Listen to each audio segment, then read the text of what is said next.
Thank you, Fred. We're on the home stretch. We're batting cleanup here. And we have one of the most difficult jobs because the areas that we're talking about today and our panelists will be addressing, talent and education and quality of life, are the softer issues that include everything in the kitchen sink. If we wanted to do this topic justice, we would have 10 people up here.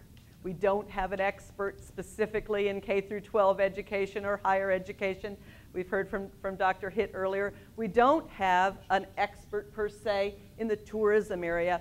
Many of you have that expertise, that background, as do many in the audience. Tourism runs through it, whether it's space or medicine in many things, as does education runs through it. So we'll get started with our questions. I want to ask you, as we work to dimensionalize these concepts of prosperity and livability and safety and cultural vitality, diversity, and healthcare. I know it's a big kitchen sink full of stuff, Mr. Jenkins.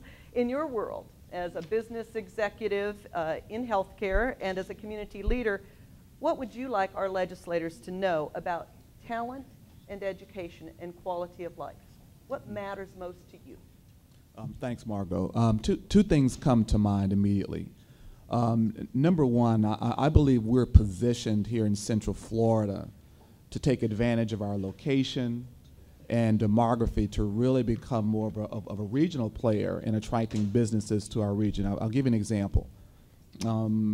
As it was mentioned earlier, we serve over 8 million people around the state, and we have about 6,000 employees. In the Orlando region, when I moved here 3 years ago, we had about 120 employees, and we're up to 200 now. My goal is to continue to grow this office. One success story and one challenge. We were able to move a statewide office here that added another 80 employees to our office. Three things I think about: live, work, and play. One of the challenges we have, though, is how to retain some of the top talent that I need for us to grow. As we all know and we see, the healthcare landscape is changing. We need to constantly innovate our business to stay viable. We had an opportunity to keep a talented person, and I think about the Gen Y, this generation that is coming up today, those that are 32 years old and younger.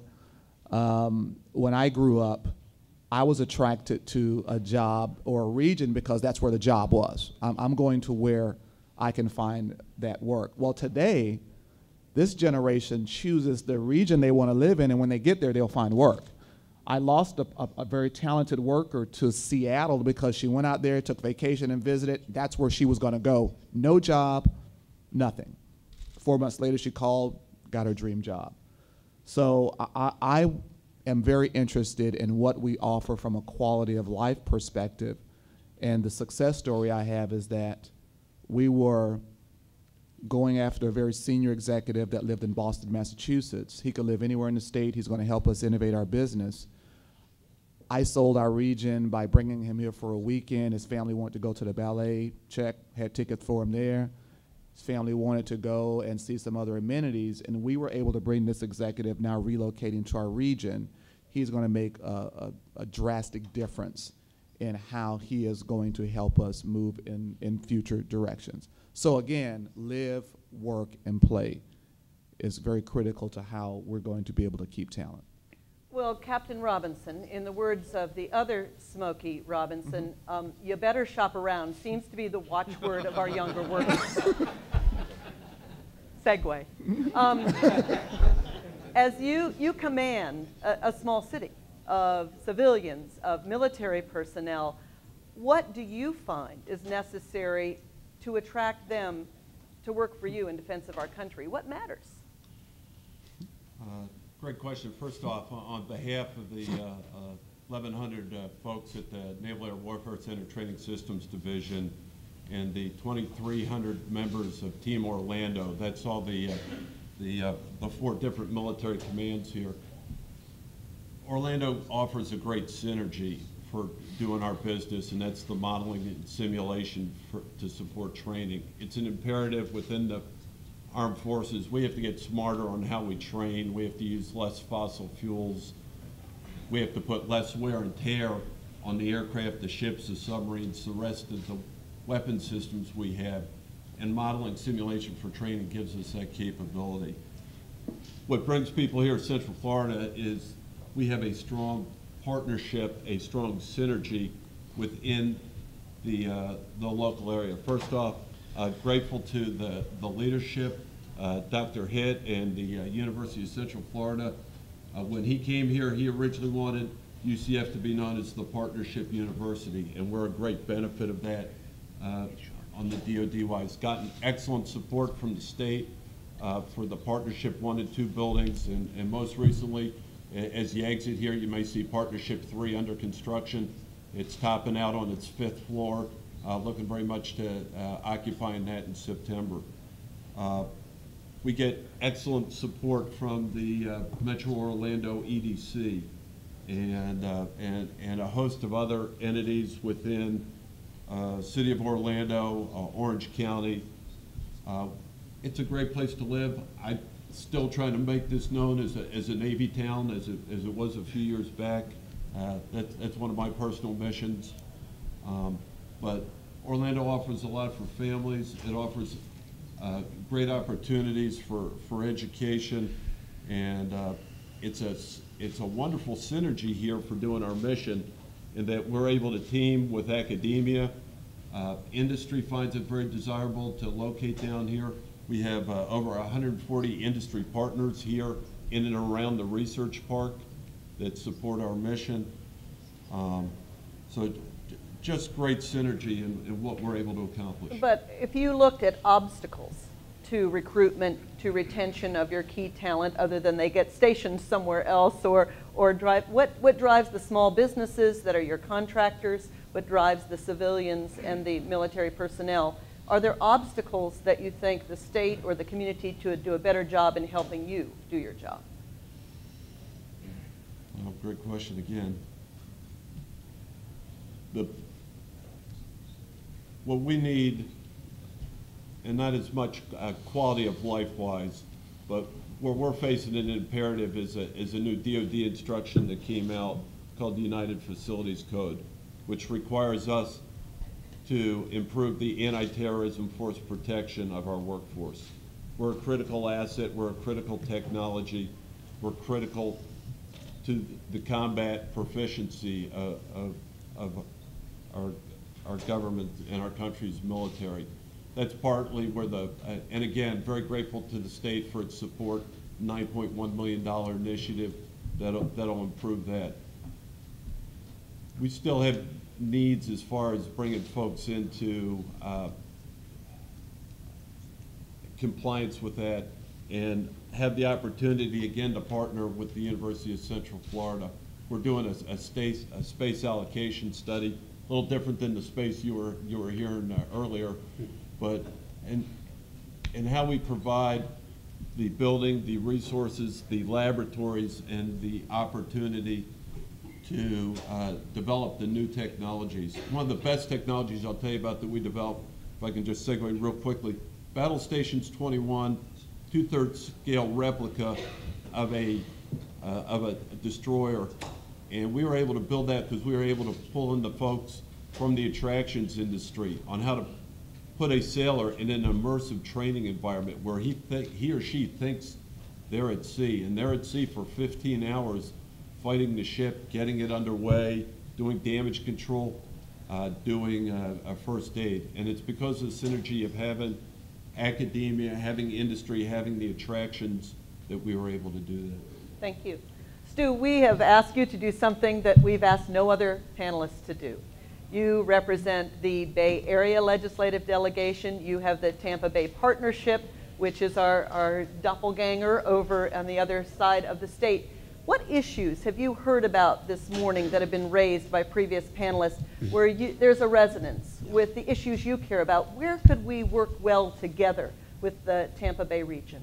Well, thank you, Margot. And first of all, thank you for the opportunity to be here. But let me take this moment to compliment Senator Haradopoulos and Representative Cannon and all of you around this table for coming together and forming the Central Florida legislative delegation. And there is power in coming together, I can assure you. Representative McKeel, you weren't here. I think you were driving in when they talked about bald, and they made fun of us, bald. You know, 5 years ago, we came up with all these names, but by gosh, it's working. Bald is working. The Tampa Bay Area Legislative Delegation is working, and so we'll challenge the Central Florida Delegation to come up with a name that sticks as well as bald sticks. But because of Representative McKeel's leadership and Representative Galvano before him and Senator Fasano and all our delegation members, we've learned a new way of working together with our legislative delegation and our business community and our civic community in the Tampa Bay area.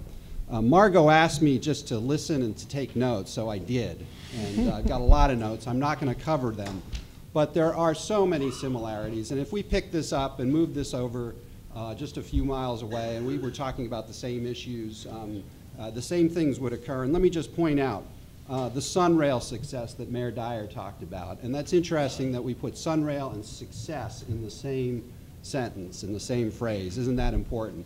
Congratulations. Well, the Tampa Bay Area Legislative Delegation had Sunrail as one of its top priorities last year and again this year. And I'm pleased to report that tail of the tape, the Tampa Bay Area Legislative Delegation voted in favor, majority, both on the Senate and the House side, to support you.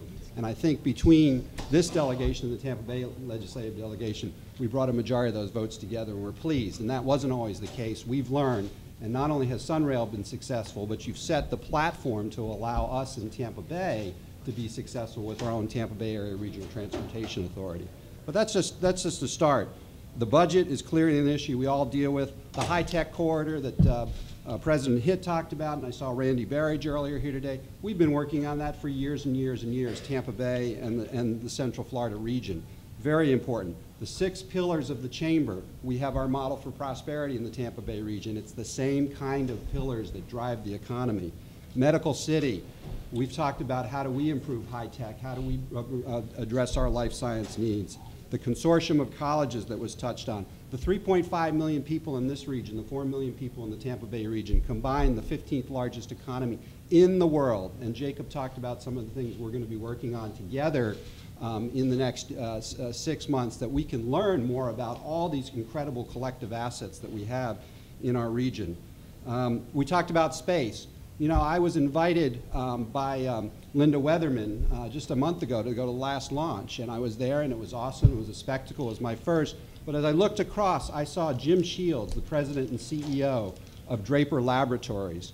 Draper and SRI are 2 of the research facilities we've landed here for Florida in the Tampa Bay region. And there was Jim Shields with his colleagues, and one of his colleagues was on his BlackBerry, and he was part of the final countdown. And he was, Draper Labs from Massachusetts was part of the final countdown. But they came to the Tampa Bay region to work with USF on medical discoveries and to work with the defense, the MacDill Air Force Base on research and development there. So there they were at space. So we are connected to space. You've talked a lot about that, and that's a hot issue. And I look forward, and I took notes on the 3 things we can work on, and I'm sure we're going to share that back with our delegation. On and on and on we could go. Water resources, education, the ports. Representative, aren't they the same issues? They really are the same issues. So there's so much parallel and so much similarity. And so, Margot, I've taken lots of good notes, and I can touch upon that. But the last one I will end with is what, again, Mayor Dyer talked about, is collaboration. One of the things I think we've learned in Tampa Bay is how you all collaborate in Central Florida. And we're applying those lessons and sharing those lessons in Tampa Bay, and hopefully together we can learn how to collaborate more effectively. So I think that's really something that really crowns this, and again, that's why I say it's so important that you all come together and get to know each other and get to work on those issues that are important. Before we open it up to some questions from our legislators, Tony, could you talk a little bit about the collaboration that goes on between the nonprofit world, of which you are a part? You have one foot in business and one foot in nonprofit, particularly in the areas of social services, cultural amenities, and how that affects our businesses, how it affects tourism, from your perspective. A couple of points, Margot. It frightens me somewhat when I think about some of our infrastructure as it relates to our cultural organizations. When I think of ROI in my business, I think about ways to grow and sustain and make ourselves relevant now and in the future. It frightened me to death when I saw several months ago when there was the opportunity or chance that the opera was going to go away. Because I think about what if we had none of those fine cultural institutions here in our community. We can't continue to think of those as soft amenities. I use those as business opportunities to grow and retain talent. So I would definitely ask each of you and each of us to continue to do what we can from a business perspective to ensure the viability and the long-term success of all of our cultural institutions in this community. And we think about the partnership between other not-for-profits as well. Our goal is to try to sustain and try to grow and try to identify opportunities where we can play a role in and ensure that our organization is a good corporate and a good community citizen. I mentioned earlier about the Gen Y group that's now coming into the workforce. We did a survey, which was interesting, on several college campuses around Florida. And it's interesting, we know that our brand has to change, our name has to change. Our mission is still the same, but we're going to be playing in other spaces as it relates to health. So we tested what does the name Blue Cross Blue Shield mean on college campuses with students.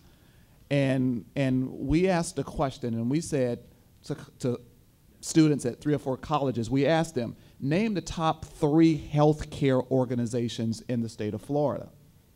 The top response was Geico. And we thought, okay, Geico. Well, they've got a cute little commercial with the gecko, and I guess that's what comes, and a lizard. That's what comes up. We said, let's try it again.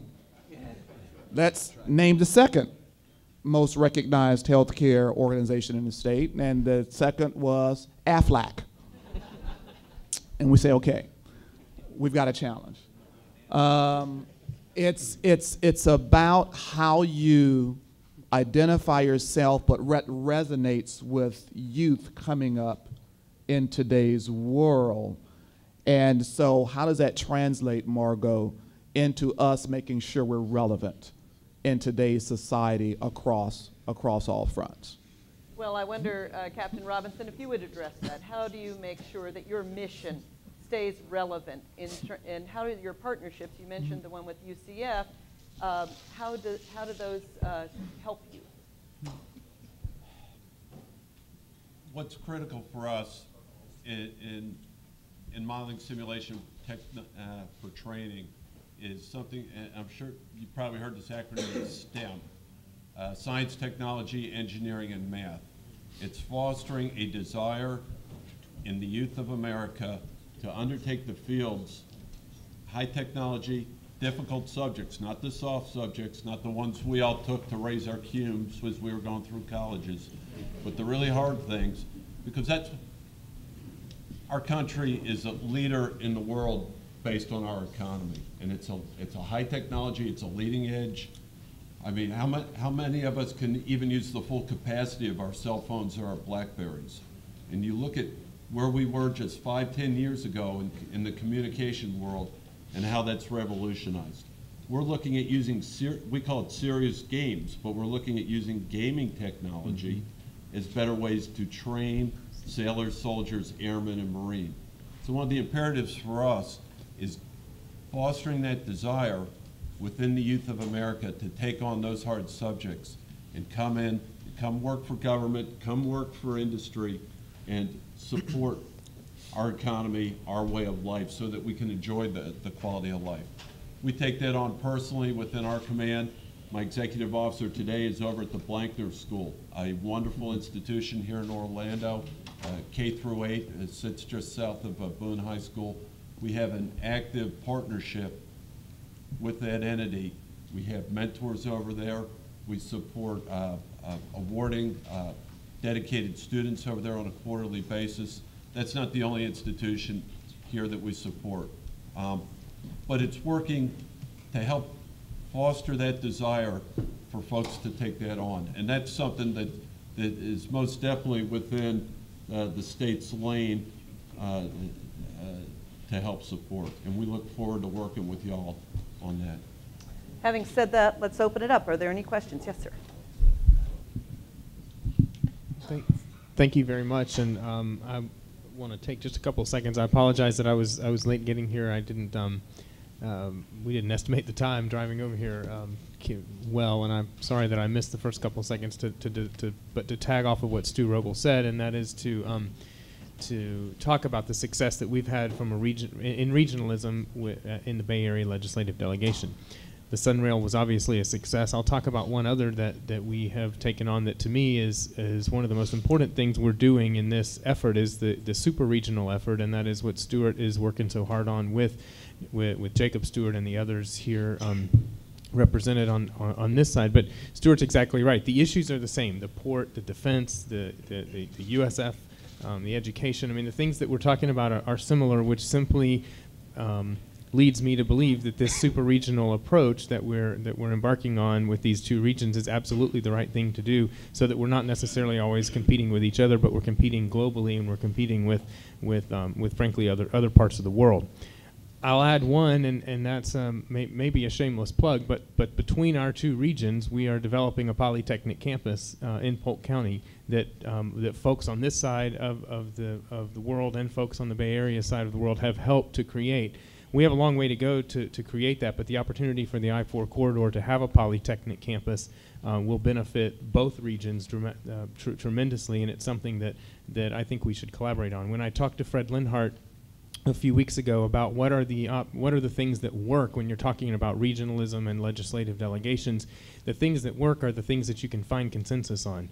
We know that the ports are critically important. We know the spaceport's critically important. We know MacDill Air Force Base in the Bay Area is critically important. We know the priorities of USF are critically important. We know the health priorities of Moffett are critically important in the Bay Area side. We know the health priorities of this region are critically important. So those things that drive economic activity, those things that drive job creation, that bring jobs to our regions are where we should be collaborating, and where I'm excited to be representing. I live in Polk County, which is frankly right in the middle of both of these regions, but the opportunity to collaborate for job creation, but more importantly from a super regional effort, and to consider ourselves as one region is absolutely critical. So thank you, Stuart, for the work that you're doing. Thank you, Jacob Stewart, for the work that y'all are doing together.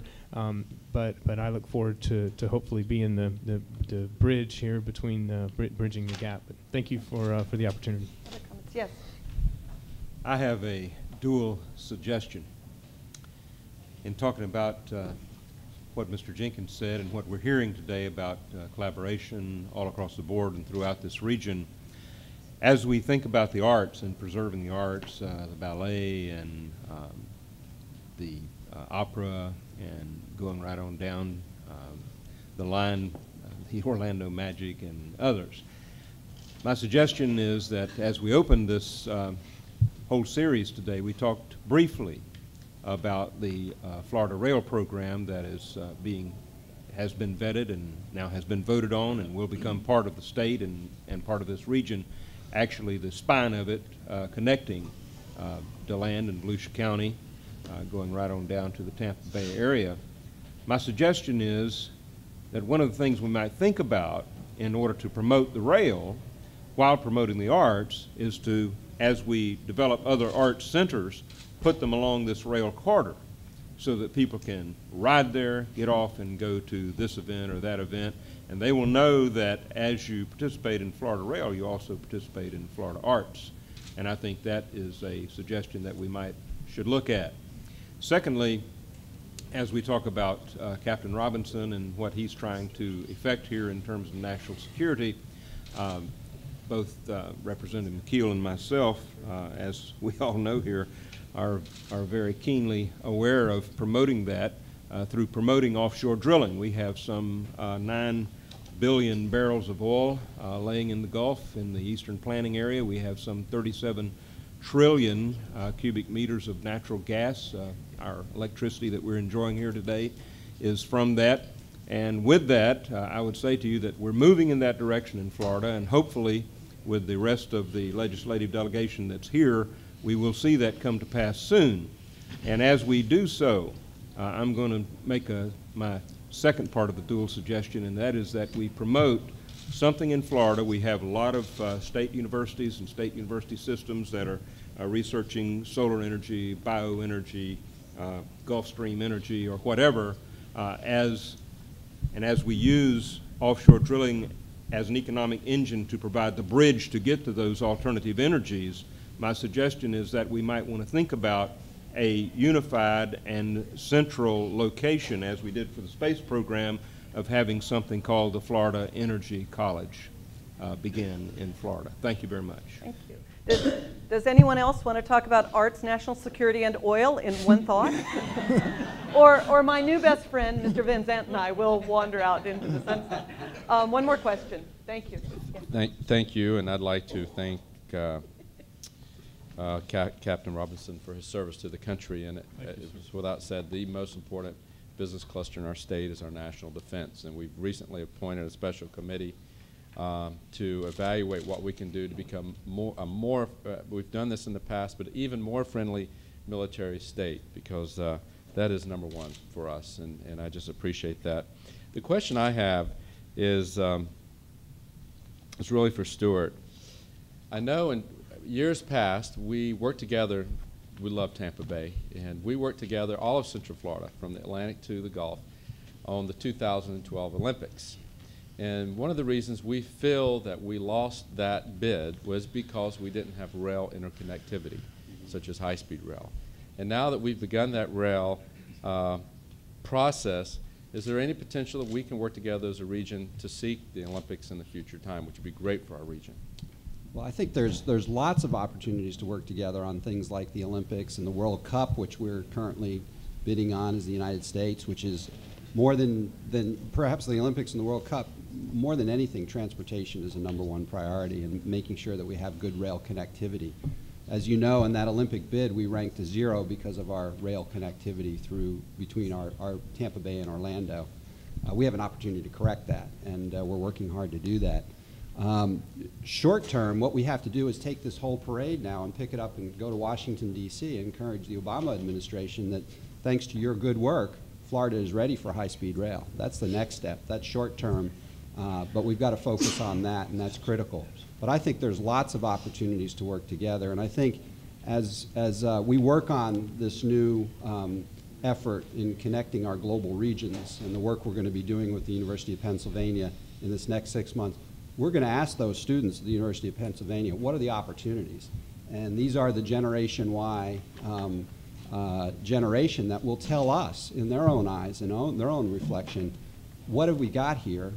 What is the future for this super region, and what are the things we can work on? And we'll certainly ask them to think about what is that value proposition if we do work on it. What are the kinds of things like the Olympics, like the World Cup, like other bids that we can work on, that we can work together on. And believe me, now with the Tampa Bay Buccaneers at 1-12, we need something in the arts and culture that's a little more exciting than Sunday's football game, I guarantee you. So we've got to work on those exciting things together. Stuart, I was going to wrap up on that note of regional collaboration, but I see that Mr. Precourt has a question. But you've made Mayor Dyer very happy because you've connected sports with rail now. So his life's work is complete. Mr. Precourt. Great. And it's, I'm going to go back to the really previous rule about making a statement instead. It's more of a statement as opposed to just a question. But I think we'd be remiss while we're talking about all these wonderful things going forward and building and expanding and diversifying our economy, if we don't remember to keep very high on our priority list where we've come from, where we've been, our tourism and our agricultural base that we have here in Central Florida as well as the rest of Florida as well. So I hope that we will consider that way up in the top ranks of those things that we prioritize in working together in this super region that we have. You know, my dad always said, dance with the girl that you brought to dance. So we need to start there and build off of that foundation. The correct phrase is grammatically incorrect. Stands with the one that brung you. But on that note of regional collaboration, tourism, agriculture, hope you'll help me thank our panelists today.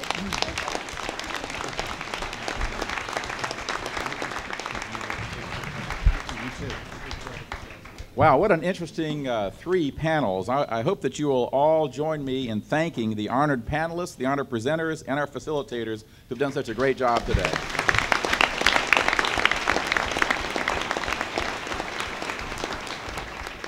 Well, members of the Central Florida Legislative Delegation, thank you for what you are doing, and thank you for being here and being part of this. As you can see, we have a lot to be proud of in this region. I would suggest we live in the best country in the world, we live in the best state in the country, and we live in the best region in the state. Well, sort of Bay Area and Central Florida, sort of best region in the state. We look to each of you in your leadership and service as to how we can be engaged in the process that will help showcase Central Florida on the global stage. Certainly the courageous action that you took last week in the special session sends a strong message to residents, to visitors, and really to the world that Central Florida is looking forward and looking for a prospective future that is prosperous and provides a great place to live and work for generations to come. It's now my pleasure to turn the program over to you.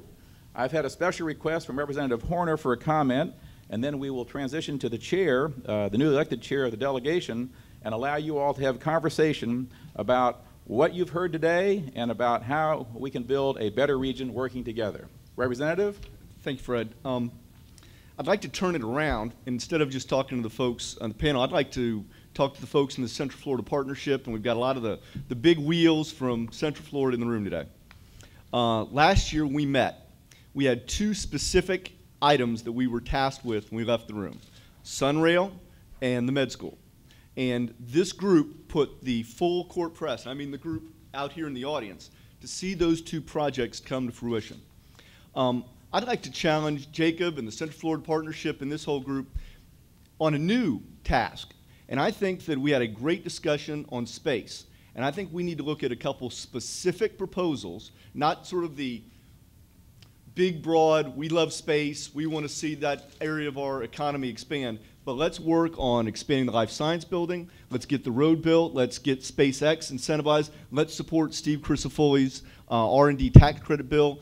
I'd like to see the full court press of the folks in this room up pushing for something, and I don't mean to sound negative, and I don't certainly want to end on a negative note, but Mayor Dyer talked about all the great things we've accomplished when we come together regionally, and I've been a part of those, be it the venues, Burnham, Sunrail, the med school. Let's push for something outside Orange County. And I hope that isn't negative, but I think that the Central Florida Partnership could help itself by putting the full court press for something in Brevard County and something that would certainly help our entire region.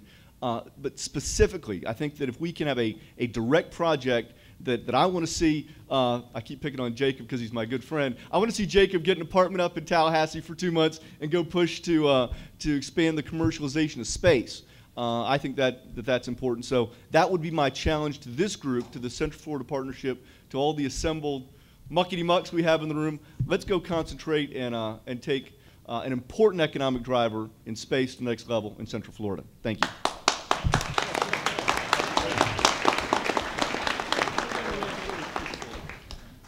Being a senator from Brevard, that was a great comment. Well, before we close, I wanted to see if any other representative or senators wanted to make some comments before we close at all. Well, I also want to, I'm sorry, Rosa Paul. Thank you, Mr. Chair. I would just like to point out, and it's been spoken several times here, but we have some great opportunities in Florida right now. And speaking of space, we are working. I know there's a lot being said about what we should be doing and on things about where we are headed, but we are already on the road. And I want to thank Lieutenant Governor and all of the ones, Senator Altman and everyone else that is involved in the Space Florida. Folks, we have a bill now and an opportunity that's going to be before you, and that's House Bill 133 that expands the commercial launch zone. In partnership with NASA and also partnership with the Air Force, which is somewhat of history-making within itself, these things have come about to where now we have the opportunity to concentrate on the area that is really the most attention getter, and that's the launching of a rocket. And it's been spoken here by several of you about, and it very appropriately, that that's not the whole story. The rest of the story is the jobs created in the programs and the research and development that's gone into all the workforce that is around, education and otherwise, that makes that rocket go up. So let's take and utilize the commercial launch zone, and let's work toward that very, very much and very hard this year to try and make that become a reality, because it has in there a lot of incentives to bring other businesses in. And as people look to the sky, we want them to also recognize that it's the ones of you on the ground that's really making it all happen. So with that, I'd just like to say, let's keep going in the direction we're going, but certainly keep everything in mind that you have already worked on. Thank you, Mr. Chair. Thank you very much. Representative Randolph. Thank you, Mr. Chair. Well, in that case, let me push something for Orange County for a second, which is to say that the economic downturn has certainly made it difficult for us to finish the venues projects under the original financing plan that we had been conceived, and certainly I'll be filing a bill this year that hopefully will create a sales tax rebate to performing arts centers, not just for Orange County, but around the state, based upon the economic impact that they can have on local communities wherever they are, whether it be Broward, Brevard, Pinellas, Hillsborough, and certainly here in Orlando, which has gotten off the ground, and the Performing Arts Center has certainly broken ground, but we certainly need the financing to make sure that it is completed in the way it was originally envisioned, and a beautiful Performing Arts Center. And I encourage anybody from Orange County or the region that ever gets a chance to go down and see the design that for the Performing Arts Center. It's designed to be a beautiful building. I'll have a bill this year that will provide much like with professional sports stadiums, a $2 million rebate per year program, which they can bond then that $60 million up front and make that happen this year, so that that too being a shovel-ready project right now that can expand jobs here in Florida. Representative Soto. Thank you, Mr. Chair. I think we can all agree that our main goal is to put Floridians back to work. And with SunRail coming down, potential high-speed rail, and other federal dollars coming down to projects here in this state, we must make sure that it is Floridians who are given priority for these positions. We've seen in the past projects folks being shipped in from Texas, from Georgia, and other areas. And I don't have to tell you, with unemployment insurance skyrocketing and with our unemployment at over 11%, that we need to make sure that Floridians get priority for these jobs. And with that, we can look to a model with the arena of having a blueprint. And I would make the suggestion that we consider for SunRail and some of these other projects entertaining a potential blueprint to make sure that Floridians are given priority for these jobs, so that we can ease our unemployment compensation insurance burdens, as well as lower our unemployment in this state. Thank you. Well, again, I want to thank everyone for coming out. It says a lot for a community that so many people would come out here on a Tuesday morning and contribute like they have today. Also, again, want to thank Fred for his leadership on this, of course, Dr. Hitt and the whole team. Lieutenant Governor, thank you so much. You've done us proud today once again. And it's just an honor to be here. Thank you again for coming. This is a remarkable time for us. Again, it's a challenging time, but I think the innovation that's in this room, that is the American spirit, will eventually launch us towards even better successes in the future. And as we look towards space and we look towards job creation, I think that if we use our collective talent in this room, anything is possible. And I think it says a lot also for these representatives and senators in the room for the fact that we were good listeners today. You know, it's one thing that politicians need to do a lot better job of. I think it's the reason why God gave us 2 ears and 1 mouth. And I think we politicians can use that more often.